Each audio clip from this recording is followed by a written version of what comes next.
Alright, so this is how to make a pencil cap. And the end result looks like that. Some of the ones that I make are shorter, some of them are longer. I definitely prefer the longer ones. The ones that are like, yeah, you can see that they're a variety of lengths, so you can make them whatever you want.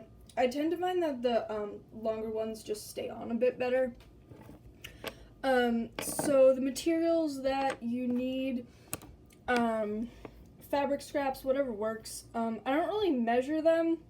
This one's like a little more than 3 inches by slightly less than 2. That's probably about right.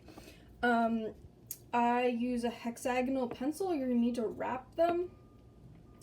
I find that it's easiest on a hexagonal pencil. If it's triangular, then it's kind of skinny, so you might end up with one that's too tight. And if it's round, it's hard to roll your pencil when we get to that step. You'll see what I mean. And if you want to use a different like width or width of fabric, the way that you can test if it's a good width is if you just wrap it around your pencil several times. It doesn't have to be like 10 times, but you know, like if you can see, like that many wraps is about good. The reason for that is if there are fewer wraps, it tends to tear, and because there's no way to sort of fix like seam the raw edges, so you need to just wrap it so it holds together a bit better, so there's more layers of fabric. So the first step is just fold a seam here and then stitch along there, and then we'll show you the next step. Alright, so now you've got your hem and all set up, and so I don't cut the string, so the needle's still attached here. So now what's gonna happen is you take your pencil. This can be really a little bit tricky to get a good like tight wrap. It might take a couple of tries to get it right. So you're gonna roll as tightly as you can, because usually it'll loosen up a bit during sewing, but if you do it too loosely, then your pencil's gonna slide out when you use it, and that's not good. So then you're gonna take your thread and you're gonna put a stitch in here, like right where the end lies. This will just hold it.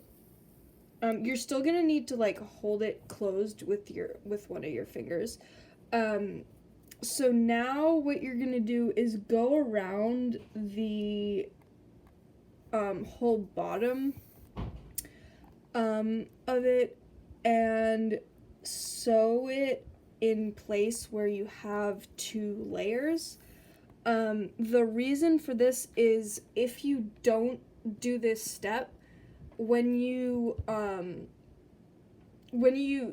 go to use your pencil cap, if you don't sew all the layers together, the insides will get all like weird and tangly, and the tube is so narrow that you can't sort it out once it's like that. So you need to sew it down so it doesn't get all screwy.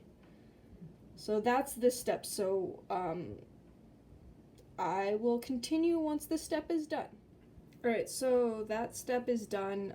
This one was not done terribly neatly, but it'll work. So the next step is pretty obvious. You're gonna sew along here, and then you're gonna sew the top shut. So the trick to sewing the sides is like, there is a raw edge here, which can be annoying. It can get, stringy and, the weave can come undone.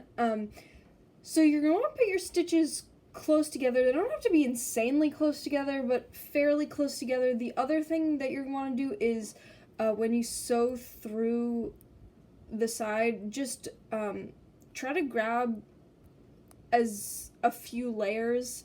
You can't really tell that I'm doing that, but you'll be able to do it by feel, that there's multiple layers that I'm going through. It just helps, like, if this opens up, it just helps the whole thing not tear easily, because there's no, it's not done with the serger, so that the edge is still raw underneath it. So just go up the side here and then across the top, or that's a slightly different step. So I'll explain the top once we get there. Alright, so the side is done, and now we're going to do the top, and so for this whole thing, I just leave it on the pencil just to make sure that it'll fit once it's done. At this point, you can take it off if you want. It doesn't really matter. I usually leave it on. So the last step is to do the top stitch. Now, the stitches on the top, you want to put them even closer together than on the side, just because if you have a really sharp pencil, it can poke through the top. The other thing is you want to make them fairly long, because if they're too short, then this part of the cap is the part that's going to take the most stress usually, so it's really easy for the tip of your pencil to poke through the end and wreck your cap if you don't make them tall enough. So I'm gonna sew this, and then I'll just show you what the end product looks like. Alright, so this is the end, and pretty much what I've done here is I just go back and forth on the top until I've used up my thread. So that's just a straight string from the fabric, but and then I just tie it off and tuck the end on the inside, and that is pretty much it. This one was not the neatest one that I've ever done, but it'll hold up for quite a bit. Usually they don't fall apart. I just sort of end up losing them. It's just why I end up making more, but they last quite a while, a couple of years at least. So that's pretty much it, and let me know if you have any questions.